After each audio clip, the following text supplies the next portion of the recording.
Hoje nós não vamos expor o texto, hoje nós vamos fazer uma introdução ao livro. Mas, para que a gente aproveite bem essa introdução, e eu não sei se todos tiveram a oportunidade de ler o livro, ou pelo menos o primeiro capítulo do livro, eu quero convidar os irmãos para a leitura deste primeiro capítulo. Nós não vamos expô-lo, vamos fazer isso com a graça de Deus quarta-feira que vem, mas eu vou ler então este texto. Rute capítulo 1. Nos dias em que julgava os juízes, houve fome na terra. E um homem de Belém de Judá saiu habitar na terra de Moabe com sua mulher e seus 2 filhos. Este homem se chamava Elimeleque e sua mulher Noemi. Os filhos se chamavam Malom e Quilion, efrateus de Belém de Judá.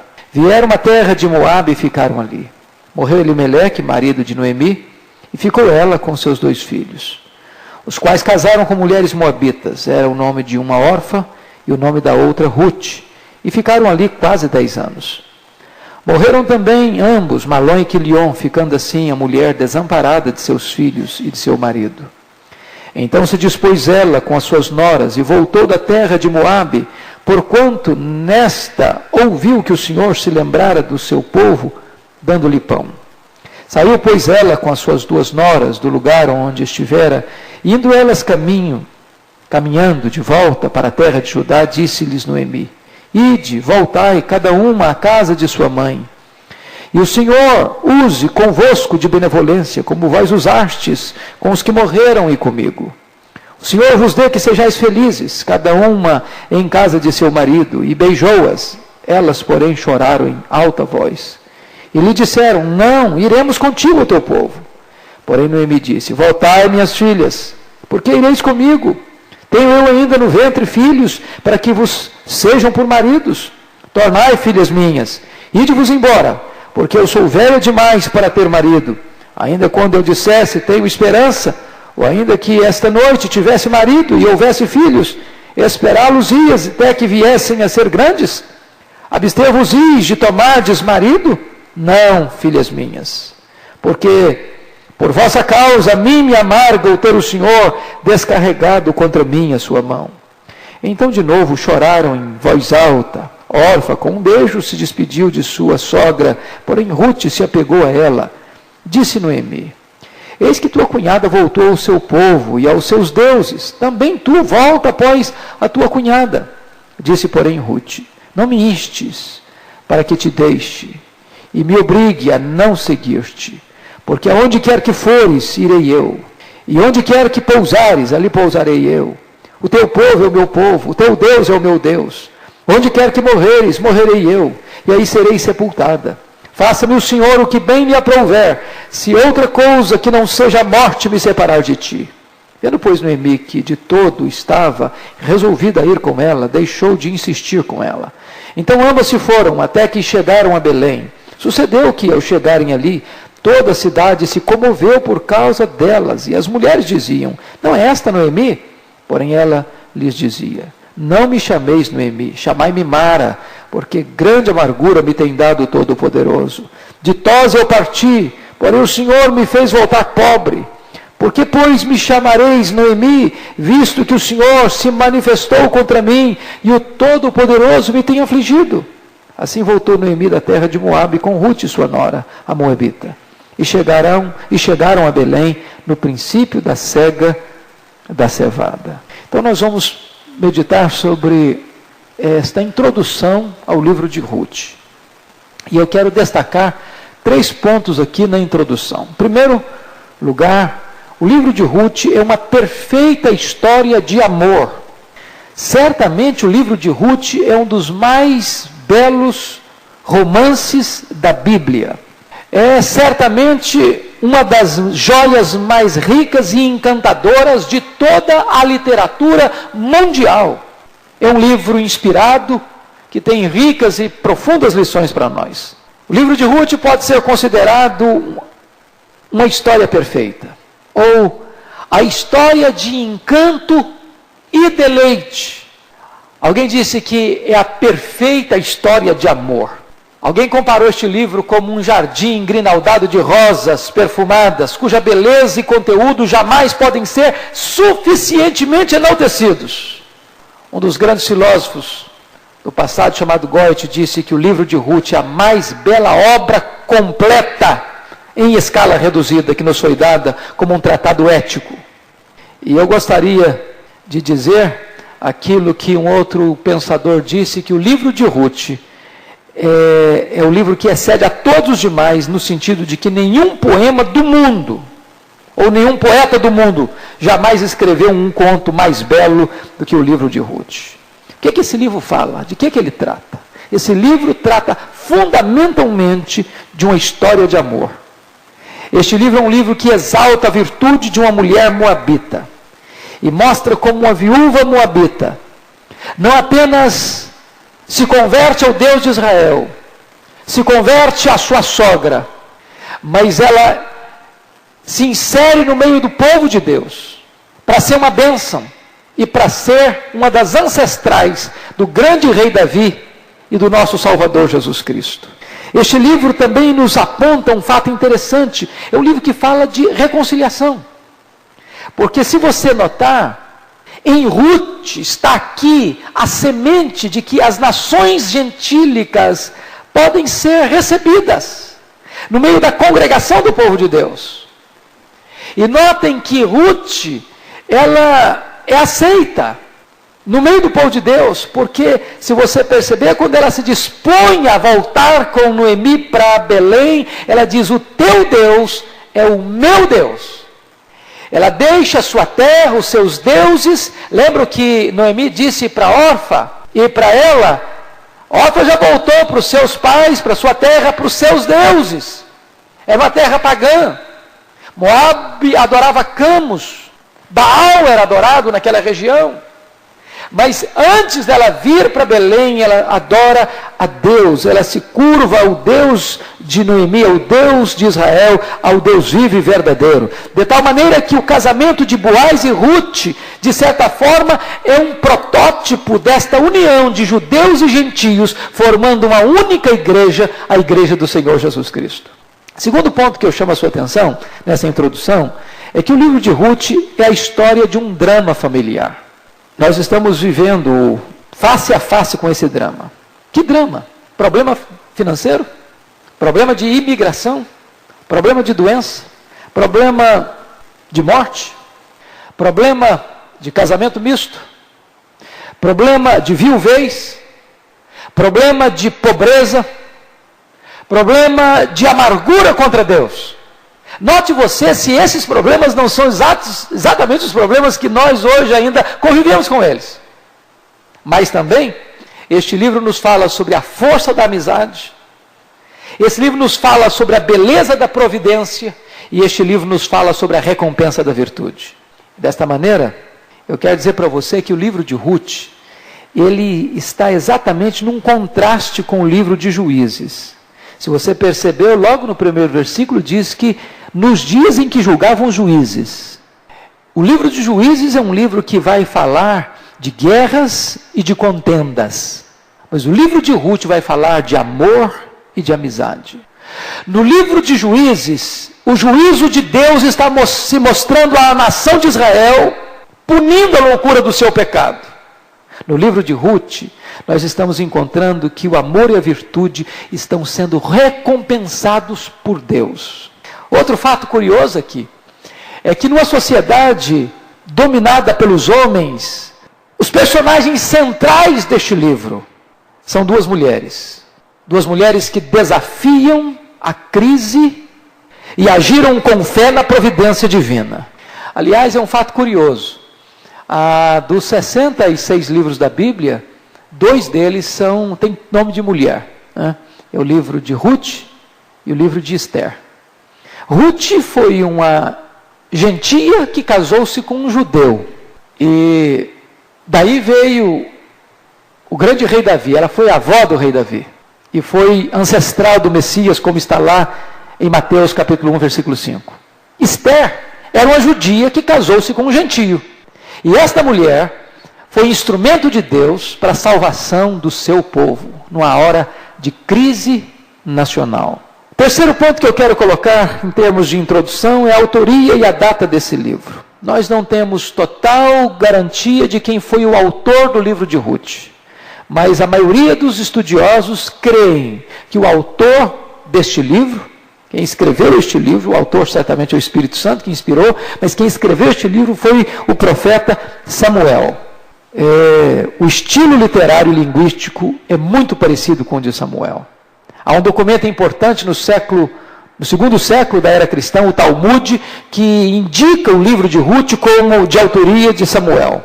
Embora Flávio Joséfos vai colocar este livro num período bem anterior a Davi, no período, por exemplo, de Eli.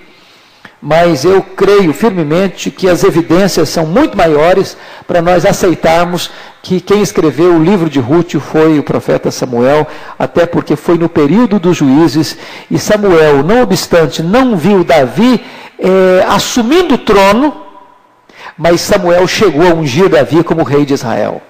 Então, eu penso que as evidências, tanto externas quanto internas, nos apontam Samuel como o escritor deste livro. Vamos a alguns pontos para a nossa meditação agora. Primeiro ponto.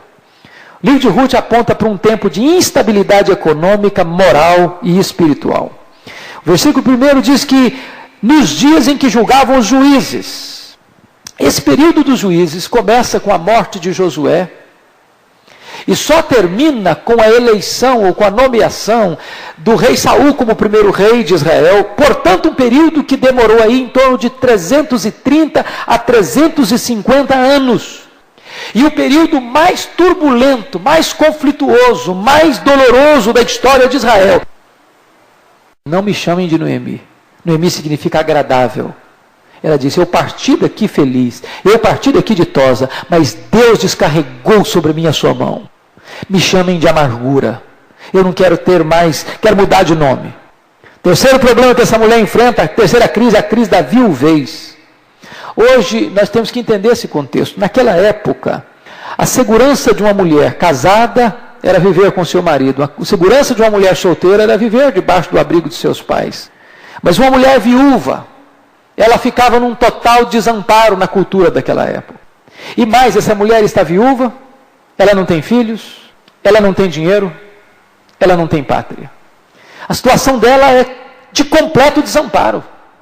E o que é importante entender é que chega o ponto, o quarto ponto que eu quero focar, em que tudo isso produziu nela o quê? Uma revolta contra Deus. Na verdade, Noemi nunca foi seduzida a se capitular às divindades pagãs de Moabe. Durante os 10 anos que ela permaneceu em Moabe, ela manteve-se firme ao Deus de Israel. Só um problema, ela tinha uma teologia um pouco equivocada. Porque ela começou a pensar que toda a desventura que ela estava vivendo na vida era um juízo pessoal de Deus para descarregar a ira dele sobre ela. Sem parar para olhar as coisas boas que no meio da tragédia estavam acontecendo com a sua vida. Isso às vezes acontece com você e comigo. Às vezes nós nos detemos num ponto e começamos a murmurar, e começamos a reclamar, e começamos a nos azedar, e começamos a tornar a vida pesada para nós mesmos. E deixamos de olhar para os detalhes. Preste atenção que Noemi tinha um ponto maravilhoso. Ela casou os seus 2 filhos com mulheres estrangeiras, com mulheres pagãs. Mas essas mulheres foram uma bênção na vida dela. Uma bênção. 10 anos aproximadamente de relacionamento com essas noras e um relacionamento de total harmonia, amizade, compreensão, carinho e amor. Quando ela vai revelar o aspecto que Deus descarregou a mão sobre mim, quer ver uma coisa? Olha comigo aí, o que ela vai dizer no finalzinho do capítulo 1. Ela fala 4 coisas de Deus aí pesadíssimas. Versículo 20 e 21. Porém ela lhes dizia, não me chameis Noemi, chamai-me Mara, porque grande amargura me tem dado Todo-Poderoso. Ela não atribuía ao acaso, não. Ela sabia que Deus é quem dirigia as coisas. Ela não atribuía a Baal, a Camus, não. Ela dizia o Todo-Poderoso. Só que ela está colocando Deus aí, como Deus está trazendo amargura para ela, sem ver também as providências da bondade de Deus na vida dela. Segundo ponto, Ditosa eu parti, porém o Senhor me fez voltar pobre. Então, ela está atribuindo a Deus toda a desventura, todo o prejuízo, toda situação de calamidade que ela está vivendo. Em terceiro lugar, olha o que ela diz, versículo 21, o Senhor se manifestou contra mim. Deus é meu inimigo, Ele é o Todo-Poderoso, mas Ele está contra mim. Em último lugar, olha como é que ela entende Deus. Versículo 21, o finalzinho lá, o Todo-Poderoso tem afligido. Ele é meu inimigo e Ele está me arrebentando. Ela está revoltada contra Deus, está amargurada com Deus. Por isso, irmãos, eu gostaria que nós hoje olhássemos aqui, que é o ponto principal da minha palestra hoje, o último ponto, um tempo de aprender a olhar para a vida com os olhos de Deus.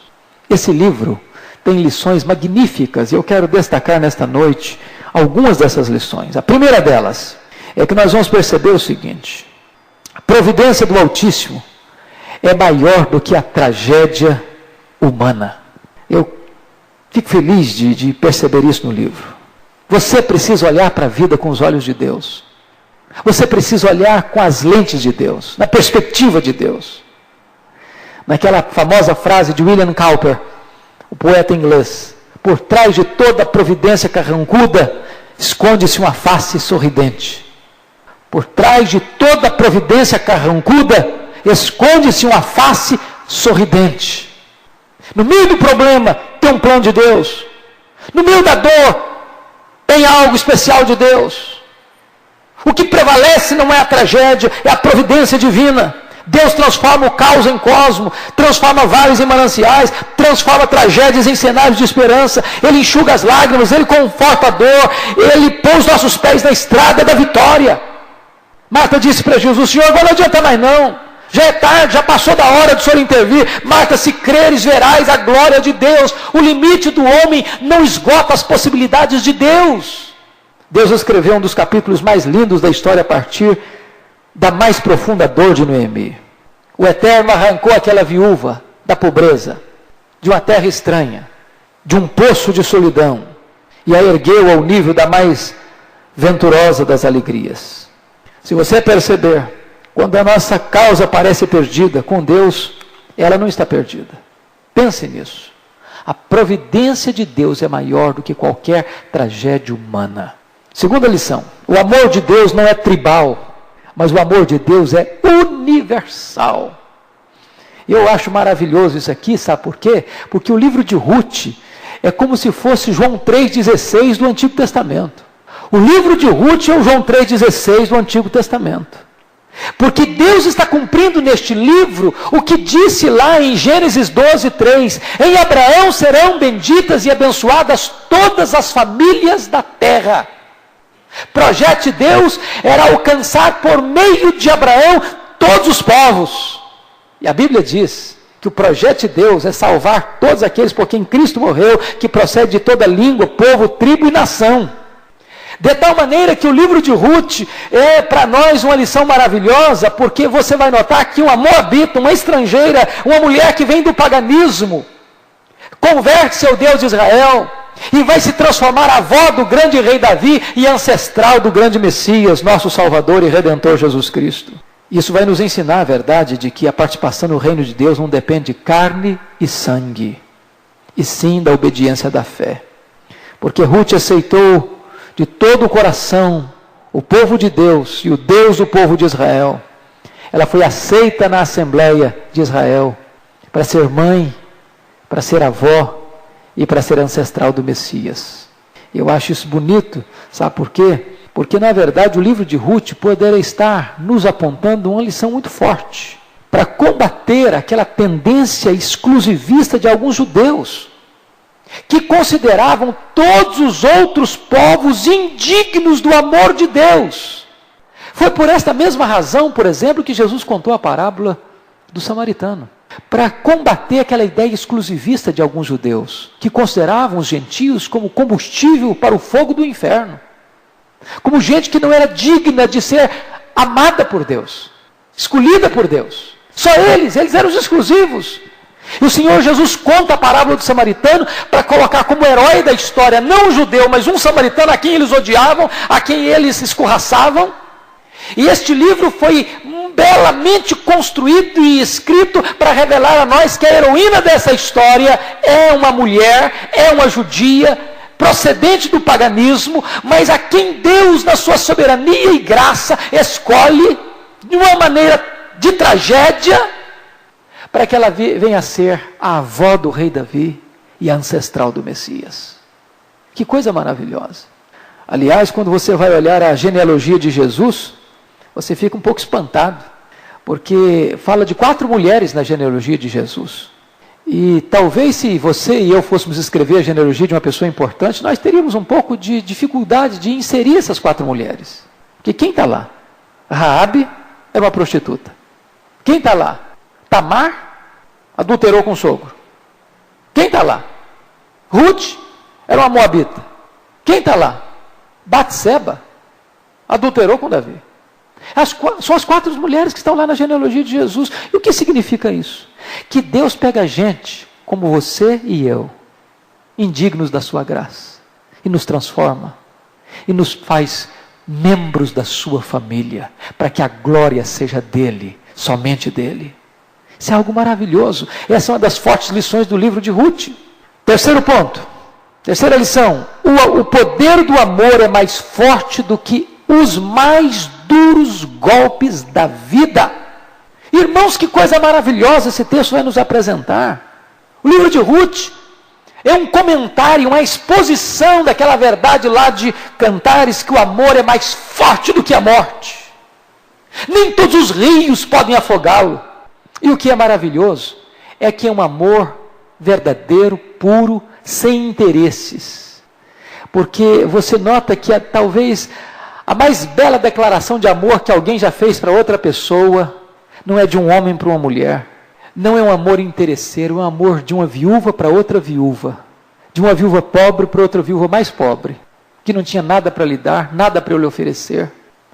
Mas um amor que se dispõe a deixar sua terra, a deixar sua casa, a deixar sua parentela, deixar seus amigos, deixar seus deuses, deixar tudo para trás e dizer: onde quer que tu fores, irei eu, onde quer que pousares, ali pousarei eu, onde quer que morreres, ali morrerei eu, e serei sepultado. O teu povo é o meu povo, o teu Deus é o meu Deus. Faça-me o Senhor o que me aprouver, que senão a morte me separar de ti. Amor que se apega, que se entrega, que se doa, que se sacrifica. Quantas vezes, até mesmo no contexto familiar, há muito relacionamento, amizade, carinho e tal, até o momento em que tem um vínculo. Acabou o vínculo, acabou a ligação.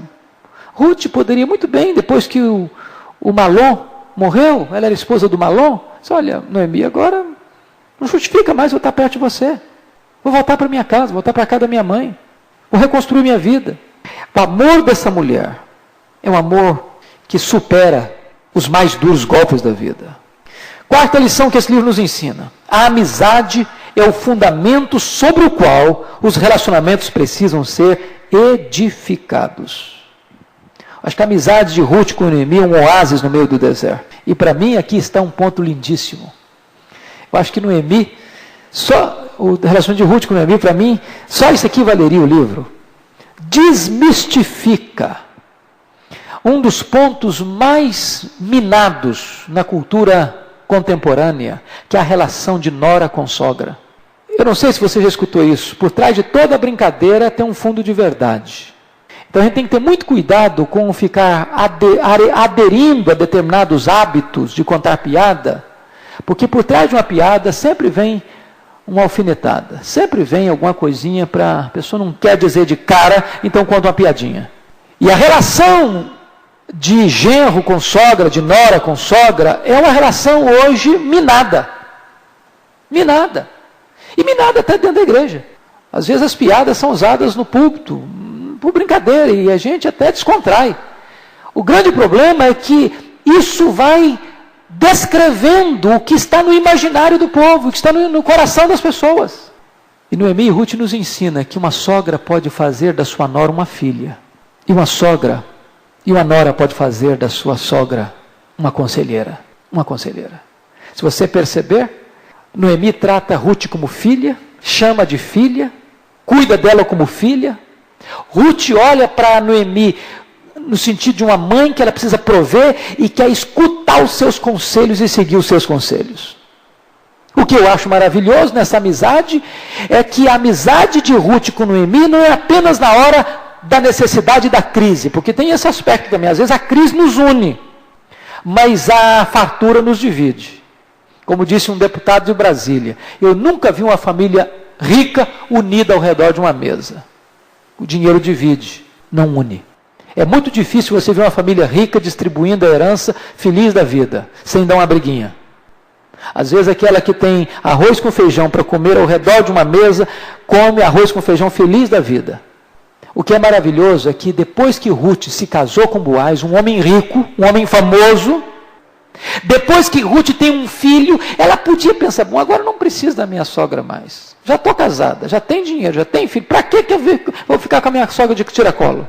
Se você perceber, mais ainda, Ruth se envolve com a sua sogra. Ao ponto das mulheres de Belém dizerem para Noemi, Noemi, Ruth é melhor do que 7 filhos para você. Amizade. Eu creio, irmãos, que essa é uma das maiores necessidades da família hoje. Relacionamentos de amizade.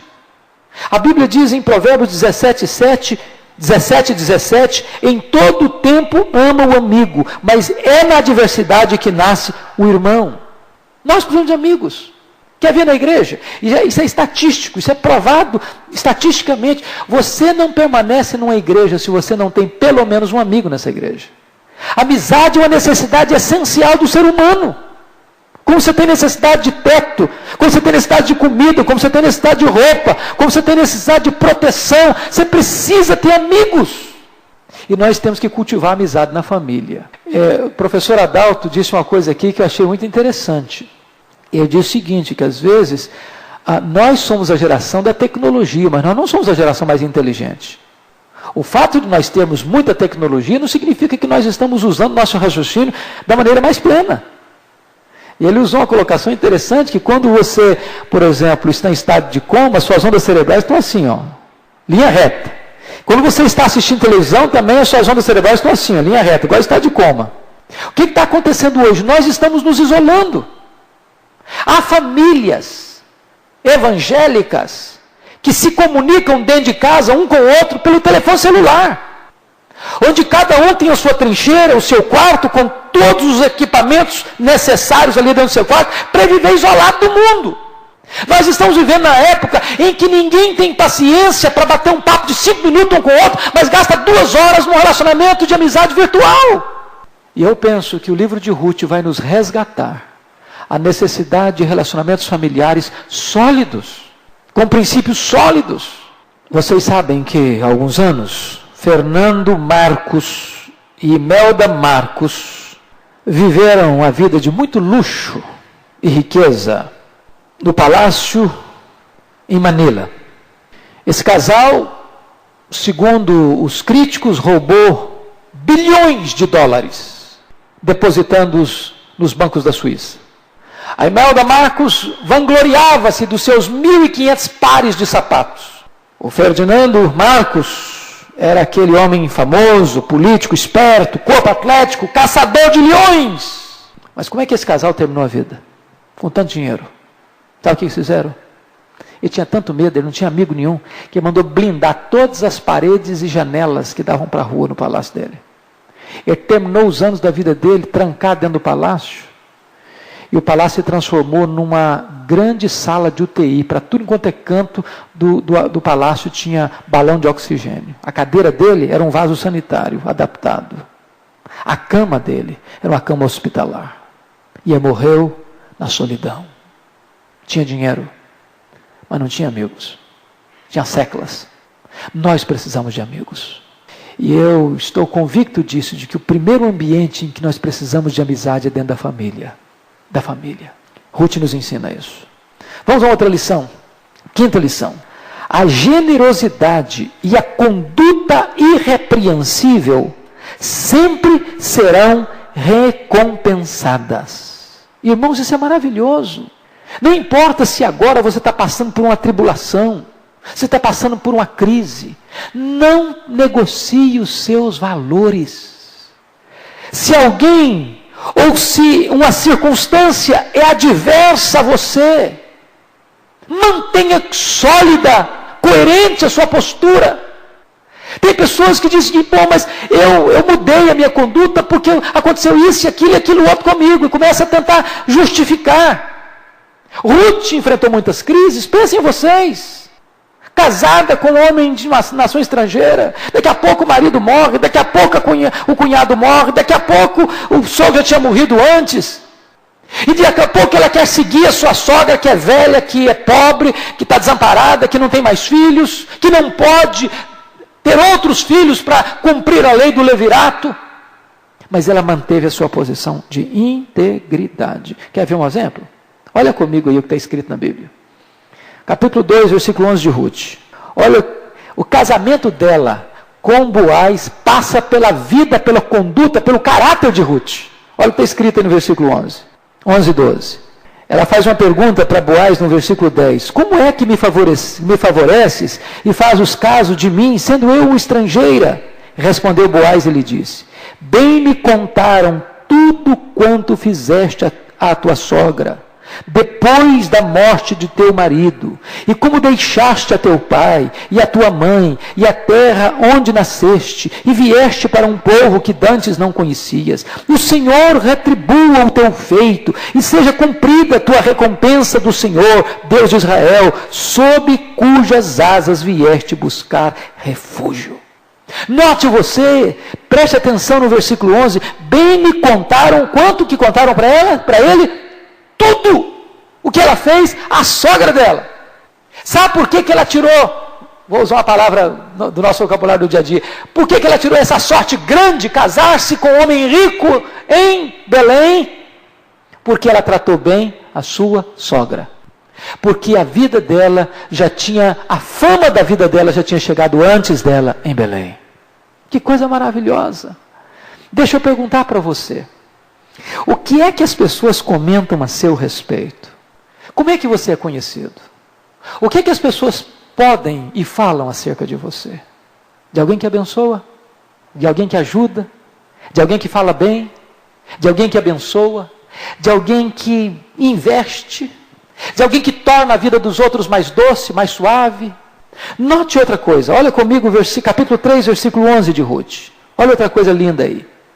Agora, pois, minha filha, e ele falando de novo para ela, agora, pois, minha filha, não tenhas receio, tudo quanto disseste eu te farei, pois toda a cidade do meu povo sabe que és mulher virtuosa. Preste atenção, toda a cidade do meu povo sabe que és mulher virtuosa. Qual é a fama que você tem na cidade? O que as pessoas que convivem com você podem dizer a seu respeito? Então, a vida de Ruth, o caráter de Ruth, a conduta de Ruth, que pavimentou o caminho dela para a bênção de Deus na vida dela. Quando você semeia, você colhe. Quando você semeia com lágrimas, você colhe com júbilo. Quando você semeia com fartura, você colhe com abundância. Sexta verdade que eu quero focar. Sexta verdade. Uma amizade verdadeira não se desfaz na adversidade, nem se enfraquece na prosperidade. Amigo é amigo, para o que deve é. Porque amigo, quando está tudo bem, é mais fácil. Tem gente que consegue ser amigo na hora da crise, mas quando a coisa melhora, já esquece os amigos para lá. Igual político, né? Não estou dizendo todos, mas alguns políticos eu conheço, já viu, né, a situação, a história da questão da política?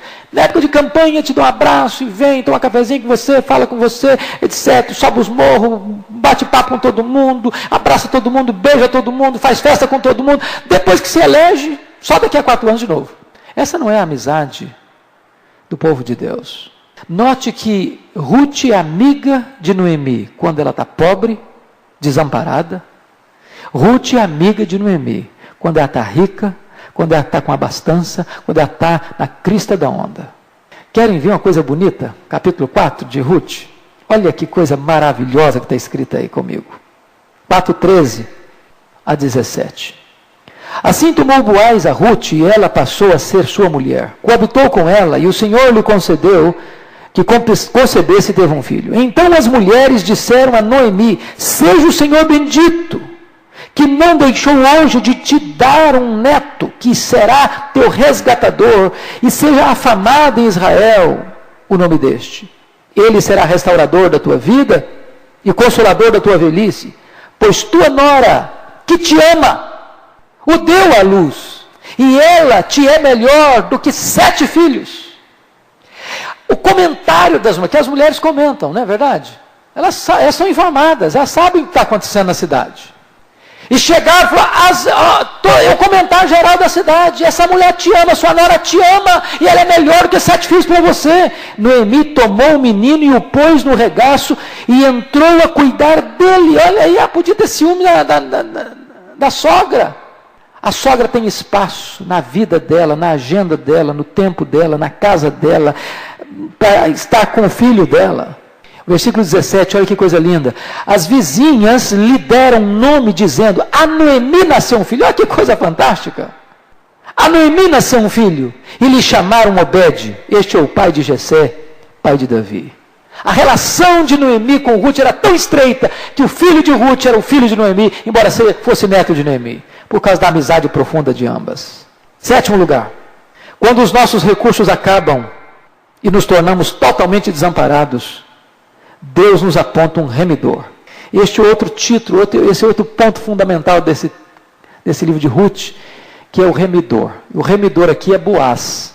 Boaz é aquele que vai comprar as terras que foram de Elimeleque, que vai resgatar esta família, que vai ser o remidor desta família, que vai ser remidor de Ruth, que vai se casar com Ruth. E nesse sentido, Boaz é um símbolo e um tipo do Senhor Jesus. Nós estávamos desamparados, nós estávamos despossuídos, nós estávamos numa situação crítica, e Jesus investiu em nós, Ele comprou a nós. E diz a Bíblia que Boaz faz este ato de remissão publicamente à porta da cidade, diante de testemunhas. E foi desta maneira que o Senhor Jesus também nos resgatou. Finalmente, em último lugar, as tragédias humanas jamais podem anular os soberanos propósitos de Deus. Eu acho isso aqui fantástico. Eu disse para vocês que a figura central do livro é Ruth. Não é verdade isso. Eu preciso corrigir isso. Eu disse na época de ênfase. Mas sabe quem é o personagem central desse livro? É Deus. Se você notar, no meio das tragédias, das tempestades, das crises, dos desencontros, dos juízos, das fugas, das doenças, das mortes, do luto, da pobreza, da imigração, quem está no centro de tudo é a mão da providência divina. Este livro vai nos mostrar de maneira gloriosa como é que Deus governa. E como é que o plano de Deus nunca pode ser frustrado, mesmo quando nós erramos. E nós vamos ver aqui alguns pontos de erro, ou alguns pontos de crise. Por exemplo, os erros da família de Elimeleque. Eles não deviam ter descido para Moabe. Mas o erro da família de Elimeleque não anula a obra ou o projeto de Deus. Segundo, a decisão de fugir da casa do pão, em vez de clamar aquele que tem pão com fartura, não anulou o propósito de Deus. A morte de Elimeleque, a morte de Malom, a morte de Quilion não frustrou o desígnio de Deus. A viuvez e a pobreza de Noemi não fechou a porta da providência de Deus. A amargura existencial de Noemi não impediu o braço de Deus de abrir as janelas do céu. O casamento de Malom com uma moabita, com uma estrangeira, com uma mulher procedente do paganismo, não frustrou o propósito do Eterno de converter-lhe a alma ao Deus de Israel, de ser avó do grande rei Davi, uma das ancestrais do Messias. Na verdade, no meio dessa noite escura, brilha a luz de Deus. No meio da tragédia humana, os propósitos humanos, os propósitos divinos se estabelecem. Na verdade, eu termino aqui, espere com confiança em Deus, que o desenrolar do mosaico da sua vida, por fim, fará sentido. Talvez você está olhando agora e só vê o tapete pelo avesso. Aguarda mais um pouco, espere mais um pouco. E você vai ver esse tapete do lado direito. E a beleza nele. E é um plano perfeito. E é um propósito bonito. Porque os planos e os propósitos de Deus são eternos, vitoriosos e nunca podem ser frustrados. Que Deus nos ajude. Amém.